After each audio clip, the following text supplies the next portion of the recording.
Bienvenidos, esto es Reeducando tu Mente. Hola amigos, ¿cómo están? Bienvenidos nuevamente a este podcast de Reeducando tu Mente. Los saludo con mucho gusto, mi nombre es Eduardo de la Cruz y también le doy la bienvenida nuevamente a nuestra compañera y amiga Diana Yunes. Los dos, como ya saben, somos psicólogos TREC y muy contentos de estar nuevamente con ustedes ahora en este episodio. Diana, bienvenida. Muchas gracias, Eduardo. Bienvenidos todos. Pues, a ver, hoy les vamos a hablar de un tema súper interesante y que creo que a la mayoría de nosotros nos ha pasado en algún momento de nuestras vidas, ¿no? Y nuestra intención es ayudarles a superar esto. ¿Y qué es, no? Es aprender a decir que no. ¿Cuántas veces no nos han pedido algo y hemos tenido ganas de decirles que no, pero la culpa o el miedo a caerle mal o a que ya no quiera ser mi amigo o a que piensen que soy una malagradecida, nos lleva a terminar haciendo algo que no queremos hacer?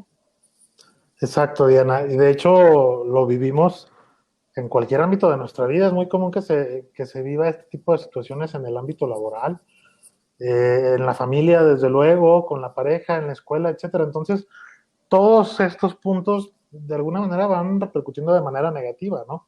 El aprender a saber decir que no, el aprender a saber, bueno, aprender a decir que no, nos ayuda bastante a que vayamos estableciendo límites. Y como bien comentas tú, pues el día de hoy vamos a meternos a esos temas, sobre todo para que vayamos generando, como cada episodio lo hacemos con toda la intención de que podamos crecer, ¿no? Pero sería interesante, Diana, que vayamos primero ubicando qué hay detrás de eso de que no sabemos decir no o de que no podemos. A veces me he encontrado con muchas personas que dicen, es que no puedo, quisiera decir que no, pero no puedo, ¿no? ¿Qué hay detrás de todo esto, Diana? Sí, bueno, esto que dices de que no pueden, yo siempre les digo, bueno, ¿tienes boca para decir que no? Sí, ¿no? Entonces sí puedes, pero hay algo que te lo está impidiendo y es esa vocecita interna, ¿no? Que te lleva a pensar ciertas cosas, que te llevan a ciertas emociones como miedo, ¿no? Miedo a ser rechazado, a fallar, a estar fallando, ¿no? A que me pongan alguna etiqueta y piensen algo malo de mí y esto me traiga consecuencias negativas. Y es que realmente esas emociones que hay detrás, que no queremos experimentar, son las que nos llevan a pensar que no podemos, ¿no? Yo creo que lo que tú dices en ese ejemplo de si tenemos boca y podemos hablar, pues se puede decir que no. Ujú. Entonces, realmente lo que queremos evitar y dejar de experimentar es ese miedo, es esa culpa, como tú comentas, incluso es ese rechazo que puede existir de alguien a quien yo le diga que no, porque imagínate que yo le diga que no a mi papá, o imagínate que yo le diga que no a mi jefe en el trabajo, ¿no? Ujú. Pues todo lo que pueda repercutir y la experimentación de emociones que puedo llevar a través de eso. Claro que es importante que cuando tenemos que decir no, es cuando de verdad tenemos que decir no.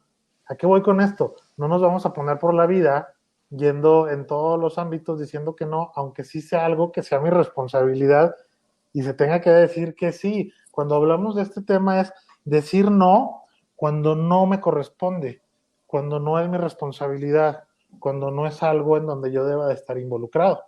A partir de ahí entonces tendremos que saber decir que no. Algo muy importante y que me gustó muchísimo cómo lo dijiste fue la parte de que es establecer esa primera pauta hacia los límites, ¿no? Porque precisamente recordemos que el saber decir que no nos dará mucha mayor flexibilidad y un impacto positivo en las relaciones con los demás. Así es. Y realmente es que los límites son muy saludables, aunque a veces lo veamos como algo que no deberíamos estar haciendo porque es ser mala hija, mal hijo o mal empleado o mala pareja, ¿no? Lo que sea, ¿no? Pero como que este miedo que tenemos a ser mal hijo, mal papá, mal lo que sea, ¿no? Al poner un límite, si lo vemos bien, si lo vemos de una manera realista, nos volvemos, no me gusta poner etiquetas, ¿no? Pero hacemos un mejor papel poniendo estos límites que si no los ponemos. Claro, mejoramos nuestras relaciones. De hecho, lo que llevamos con los demás, lo que nos relacionamos en cualquier ámbito que sea con los demás, pues será mucho mejor. De hecho, ese es el concepto del límite, ¿no? O sea, lo que se busca en un límite es precisamente el que yo establezca hacia con los demás el punto máximo a donde se puede llegar en cualquier interacción que tengamos, ¿no? Y entonces el límite como tal lo puedo poner dentro de mi familia, dentro de mi matrimonio, dentro de mi noviazgo, dentro de mi trabajo, con mis compañeros, con mi jefe, con mis subordinados, etcétera. El límite es que yo tenga claridad para expresarle a los demás hasta dónde es el punto en que pueden llegar en la interacción que tienen hacia conmigo. De hecho, hay 3 puntos, Diana, y los hemos comentado, que son fundamentales el que podamos tenerlos para establecer un límite de manera adecuada. En el caso específico, saber decir que no. Primero, ser muy claros. Es el primer punto. El límite debe de ser muy claro. Segundo, se debe de poner con cierto control emocional. A pesar de que me moleste o a pesar de que me ponga triste, para poner el límite y saber decir que no, debo de tener cierto control emocional. Y evidentemente el tercer punto nos lleva a hacernos responsables de las consecuencias de saber decir que no, porque las consecuencias ya no dependerán en una totalidad de nosotros. Las personas a las que les decimos que no tendrán una decisión de cómo reaccionar ante eso, ¿no? Y esa es parte de las consecuencias que tenemos que vivir. Tenemos que ser muy conscientes que no a todas las personas les va a gustar que les digamos que no. Y probablemente se molesten o se pongan tristes o quieran hacernos sentir culpables. Sin embargo, eso no está en nuestras manos poder resolverlo. Así es, o sea, esto es muy importante. Tenemos que estar dispuestos a asumir esas consecuencias, pero sobre todo perder el miedo a esas consecuencias, ¿no? A veces pensamos que si le digo, no sé, sobre todo hablando de personas más jóvenes que todavía dependen un poco económicamente de sus papás, ¿no? Si le digo a mi papá o a mi mamá que no voy a hacer esto que me está pidiendo, me va a retirar cualquier apoyo económico y el pensar que yo lo necesito y que no soy capaz de proveérmelo a mí mismo, a mí misma, me lleva a seguir haciendo lo que me obligan a hacer, ¿no? Y esto lo he visto con varios pacientes que no pueden ser, o no es que no puedan, no han podido ser todavía independientes porque no ponen estos límites y porque se creen que no pueden ellos solos, ¿no? Como si necesitaran a esas personas. Y no se trata aquí de romper vínculos, obviamente, sino de perder el miedo a que la otra persona rompa el vínculo, cosa que además es muy poco probable, ¿no? Porque normalmente nos imaginamos lo peor y siempre pasa lo mejor. Claro, Pero, pero hay que perderle el miedo. claro, hay que perder el miedo y algo muy, muy interesante es pues, que lo que vamos buscando a través de los límites es la autonomía, ¿no? De hecho, un punto de los que se buscan al establecer límites es que seamos cada vez más autónomos. ¿Cuál es la diferencia entre la autonomía y la independencia? Pues que la autonomía es poder tomar decisiones, poder hacer cosas por mi cuenta, sin embargo, también en algunos puntos, pues necesito de los demás, ¿no? La independencia sí es un punto todavía mucho más extremo en el sentido de no necesitar de nadie. Y en la parte de las relaciones interpersonales, pues será mucho mejor ser autónomos en ese sentido, ¿no? Entonces, ese es uno de los beneficios que nos trae el establecer los límites, el saber decir que no. ¿Qué otros beneficios hay o para qué más nos sirven, Diana? Los límites. Ajá, Pues sí, o sea, principalmente para no estar nosotros con la sensación de estar siendo abusados por alguien más, ¿no? Porque a veces nosotros así lo vemos, pero aún así no ponemos un límite y tenemos un malestar todo el tiempo en el que hago algo, pero no lo hago desde el amor, no lo hago desde la responsabilidad, lo hago desde el miedo, lo hago desde la culpa y entonces mi felicidad baja y mi energía mental baja y dejo de rendir bien en otros ámbitos, ¿no? Entonces es una forma de respetarme a mí mismo, el poner límites. claro. Es una forma de respetarse y algo también que se va dando cuando no se establecen los límites y cuando no se sabe decir que no, pues es ese ciclo en donde está la manipulación, el control y la carencia de autonomía, ¿no? Cada vez menos autonomía, cada vez más manipulación y control.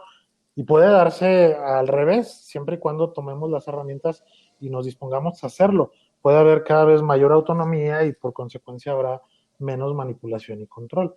Como tú dices, el punto es llegar a respetarnos a nosotros mismos, ¿no? Así es. Y algo muy bueno que podemos hacer y que ayuda mucho es usar la comunicación asertiva de la cual hablamos el capítulo pasado. que se los recomendamos, usarlo para poner también límites, ¿no?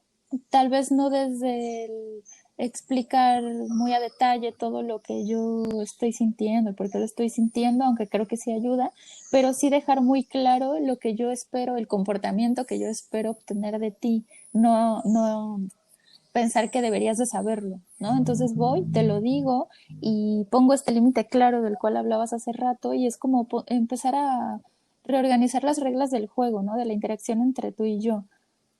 Claro, y que nunca es tarde, ¿eh? Porque luego hay personas que sí llegan a pensar que ya para qué, ¿no?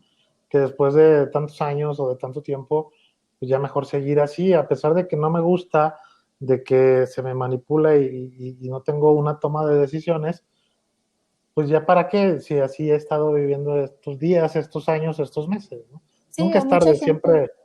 siempre se puede modificar eso. Sí, no, y mucha gente lo que más le detiene es pensar que por más que intente poner límites como con anterioridad no ha funcionado, ahorita tampoco va a funcionar, ¿no? Como si la otra persona no fuera capaz de, sí, de aceptar nuestros límites y en la medida en la que nosotros insistamos es como van a terminar respetándonos. Claro, sin embargo, lo que hay atrás, que es el miedo al rechazo, que es la experimentación de ciertas emociones que no son agradables, es lo que hace que yo vaya poniendo ese pretexto de decir, bueno, es que ya mejor me sigo llevando de esa forma, porque pues no se va a dar, para qué estar insistiendo en algo que no se puede dar? Ujú. Sí, entonces me gustaría que habláramos de qué pensamientos nos pueden llevar a caer en la desesperación y a dejar de intentar poner estos límites y cómo cambiarlos, ¿no? También la contraparte racional y positiva que sí me va a ayudar a justo, ¿no? A que se me quite el miedo y a empezar a hacerlo. Entonces, por Claro, ejemplo, normalmente pienso que acerca del rechazo, ¿no? Pienso que el rechazo es horrible, que yo no debería de ser rechazado y que está en mis manos no ser rechazado además, ¿no? Que si yo fallo, por eso es que me rechazan. claro. Entonces empiezo a intentar cumplir las expectativas que creo que a veces ni me han dicho, ¿no? Pero lo que yo creo que otras personas esperan de mí, intento cumplirlo y es empezar a ponerme esta exigencia, este debería de cumplir con todo lo que esperan otras personas de mí. Y yo te pregunto a ti, Eduardo, ¿es posible esto? Fíjate que es bien interesante, porque aquí viene la mala noticia para todos los que nos escuchan. Al decir no, es probable que sí nos rechacen, es Ujú. probable que sí vivamos una situación de rechazo. Sin embargo, punto número uno, es algo que no está en nuestras manos poder cambiarlo, eso depende de la otra persona. Y Ujú. punto número dos, si experimentamos el rechazo, es algo que no es insoportable, es algo en lo que yo puedo trabajar, es algo en lo que yo puedo manejar, sobre todo si voy desarrollando ciertas habilidades, ¿no? Sí, justo eso, ¿no? El pensar que el rechazo no duele a menos que yo haga que duela, ¿no? A menos que yo decida pensar algo malo acerca de que me rechazaron y algo malo de mí también, como que no soy suficiente o una de estas pensamientos limitantes que todos hemos tenido. Y entonces yo hago que duela, pero realmente el que me rechacen no duele, solo es incómodo, solo es triste.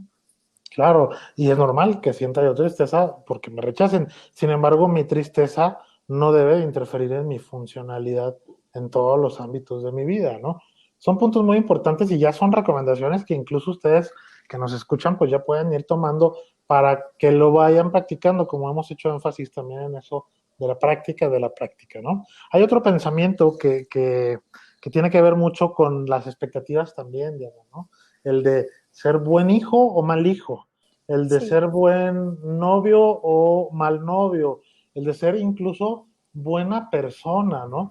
O mala persona. Todos estos conceptos tienen un nivel muy alto de subjetividad, o sea, ¿qué es lo que define un buen hijo o un mal hijo? ¿Qué es lo que define una buena persona o una mala persona? La realidad es que estamos entrando en un espacio de mucha subjetividad que lo único que hace es que yo piense que si soy mal hijo, que si soy mala persona, es algo que no podría tolerar, ¿no? Y que además nuevamente caería en el tema del rechazo y vamos entrando nuevamente al tema del deber ser, ¿no? En esos Sí, de la puntos, culpa, ¿no? de la culpa que se va Del fallar. desarrollando, exactamente, de que estoy fallando como hijo, como novio, como esposo, como persona, ¿no? Y la realidad es que nos tenemos que evaluar en la justa medida. Regularmente nosotros nos vamos evaluando como hijos, como esposos, como novios o como personas en unidades de medida que no son una ley, ¿no? A veces nos medimos en una unidad de medida religiosa, a veces nos medimos en una unidad de medida de un sistema de creencias de mi familia. Sin embargo, esa religión y esa familia no son una ley, no están estandarizadas para que yo pueda medirme como bueno o como malo, ¿no? El punto es todo lo que se va desarrollando, que sobre todo es la culpa que empiezo a sentir cuando voy estableciendo esos límites de decirle que no a mi mamá, de decirle que no a mi pareja, de decirle que no a mi jefe en el trabajo, ¿no? O sea, me siento orgulloso porque le digo que no, pero a los 5 minutos me siento el hijo más malo del mundo, ¿no? El hijo más malo que pueda existir. Ajá, y es eso, ¿no? Es empezar a ver como que estamos fallando como hijo, como padre, como pareja, lo que sea. Ahora, ¿qué habíamos dicho del fallar, no? Fallar es algo, y evitar más bien, evitar fallar es algo imposible. Al ser seres humanos, somos falibles y vamos a seguir fallando. Entonces, creo que el darnos permiso a fallar, ¿sí? Sí, el perdonarnos por fallar es un buen primer paso, ¿no? El pensar que fallar no me hace menos persona o menos suficiente como pareja, como hijo, como padre, como amigo, lo que quieras, ¿no? Que realmente nada te hace serlo, nada te hace ser menos ni más, simplemente soy yo, soy un ser humano, soy Diana, soy Eduardo y ya está, así me porto yo y con la mejor de las intenciones, ¿no? Claro, alguna vez un paciente me preguntaba, ok, entonces no me voy a medir con esas unidades de medida, dime cómo me tengo que medir. Ese es el punto, no necesitamos medirnos, ¿no? Uh-huh. Necesitamos disfrutar, necesitamos ser honestos, necesitamos responsabilizarnos, necesitamos poner límites, necesitamos saber decir no cuando tengo que decir que no. Uh-huh, exacto. Y entonces, vamos a hablar, ahorita nos decías que sí nos aumenta las probabilidades de que nos rechacen el poner estos límites, ¿no? Pero para tolerarlo, eh, también ayuda mucho el decirnos que no provienen de nuestras fallas como hijos o como parejas o como lo que sea, sino que a veces el rechazo viene de los hábitos neuróticos de otras personas, ¿no? De las exigencias que tienen hacia nosotros. Y eso es algo que no podemos controlar y que no es sano intentar controlar porque además no lo vamos a lograr y vamos a estar en frustración todo el tiempo. Entonces, el pensar que a veces el rechazo de ciertas personas puede ser incluso un cumplido para mí, creo que me ayudaría más que el pensar que yo soy menos algo por eso, ¿no? Porque hay ciertas personas que nos mantienen en un estado constante de ansiedad por todas las exigencias que tienen hacia nosotros y pasa mucho en las familias, pasa mucho en las parejas, pasa mucho en algunos trabajos, ¿no? Sobre todo en México pasa muchísimo que te dejan tiempos, horas extras que no te pagan, que no, que como que todos hacen tontos, nadie se da cuenta.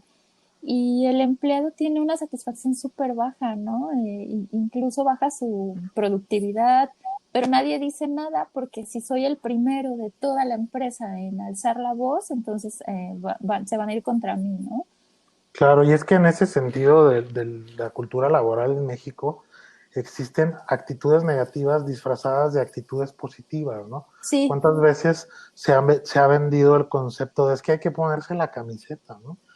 Y claro que para ponerse la camiseta pues necesitas no saber decir no, porque hay muchos puntos que no te corresponden, hay muchos puntos que ya incluso están hasta invadiendo tu tiempo de descanso, tu tiempo de convivencia con la familia, etcétera. sí, se van Pero, deshumanizando. claro, pero como me tengo que poner la camiseta y esa es una, entre comillas, actitud positiva que todos los trabajadores deben de tener, pues entonces, pues ¿cómo voy a decir que no? ¿Cómo voy a poner un límite, no? Me tengo que poner la camiseta. Claro, y es ahí donde viene el desapego, ¿no? Porque a veces pensamos que necesitamos ese trabajo, esa pareja, ¿no? Pero ¿qué pasa? Que si mi trabajo o mi pareja me están midiendo con esta vara de perfección con la que, y además me invitan a mí a medirme con ella, y yo ya intenté todo y no puedo zafarme, ¿por qué estar pensando que necesito específicamente ese trabajo o esa pareja, ¿no? ¿Por qué no Claro. perder el miedo a perderlos? No significa que ya los voy a dejar, que voy a renunciar, que voy a dejar a mi pareja y a darme por vencido, sino perder el miedo a perder eso, ¿no? Empezar desde la postura de la curiosidad, empezar a ver qué pasa si pongo un límite con mi pareja, ¿no? Luego las parejas se pelean por cosas, no sé, por ejemplo, el baño, ¿no? No me abres la puerta del baño. Esto es una pelea que me han dicho ya varias parejas y que puede sonar a tontería, pero es un límite, ¿no? ¿En qué momento me dijiste que no te gustaba que te abriera la puerta? No me lo Claro, dijiste, solo no hubo supusiste que yo tenía claridad que saberlo, no hubo un límite claro. Ajá. y retomamos lo que hemos visto en el capítulo anterior, ¿no? En donde pues yo pienso, yo creo, yo siento, pero no lo digo claro y tampoco me lo han hecho saber claro, ¿no? Sí, ¿y qué pasa? Que de repente ya exploto, ¿no? Después de 10 veces o 20 o 30 que me aguanté que me abrieras la puerta y no te dije nada porque creo que tú esperas que no te diga nada, yo reviento y te lo digo de la peor manera, hablando del sincericidio del que hablábamos el capítulo pasado. ¿Y qué pasa, no? Genero conflicto. ¿Qué hubiera pasado? Ya olvídate, no desde un principio, ¿eh? Porque ya no podemos regresar al pasado, pero ¿qué pasa si en vez de decírtelo así, te explico cómo me siento invadido, me siento poco respetada o no sé, y por favor no lo hagas a partir de hoy, a que si simplemente me enojo y te digo, ya me harté de que estés abriendo la puerta, ¿no? Es muy diferente. Claro, totalmente diferente.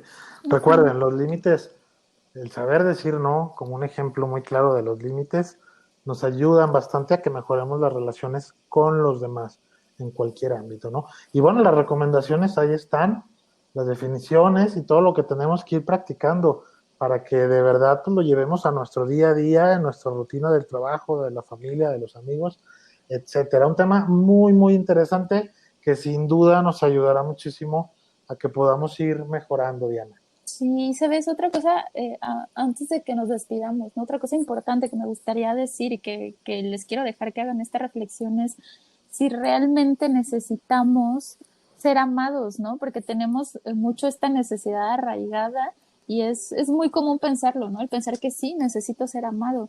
Ahora, si soy un bebé, claro que necesito ser amado, porque necesito que me alimenten, que me den de comer, que me cambien Que el me cuiden. pañal, que me carguen, que me hablen, que me enseñen a vivir en sociedad, ¿no? Sí, como a encajar en este mundo. Sin embargo, si ya soy un adulto, ¿sí? O ya soy un joven, ¿realmente necesito ser amado? ¿Lo Pues necesito o solamente es algo agradable? ahí está la reflexión, ¿no? ¿Será una necesidad o será un deseo? ¿No? Ujú. Ahí está la reflexión para todos, sería un buen punto y de ahí vamos partiendo hacia todo lo demás. Diana, ¿dónde te podemos encontrar? ¿Cuáles son tus redes? Bueno, mis redes me encuentran en Facebook como psicóloga Diana Yunes, en Instagram como Trek México y en internet como www.trekmexico.com. Muy bien, pues ya saben, si quieren contactar a Diana, ahí están sus medios. Conmigo me pueden contactar igual en redes sociales, Facebook, Instagram como psicólogo Eduardo de la Cruz, página web www.eduardodelacruz.com. Les recordamos también la dirección de correo electrónico de Reeducando tu Mentrek, que es reeducandotumentrek@gmail.com, para que nos escriban lo que quieran escribirnos. Vale, pues nos vamos despidiendo, pero no sin antes invitarlos a que escuchen el próximo episodio del próximo miércoles. Esta vez vamos a hablar acerca de la depresión. Es un tema interesante y que creo que nos va a ayudar bastante. Muy bien, pues nos escuchamos la siguiente semana. Gracias a todos, gracias Eduardo. Gracias a ti, bye. Bye.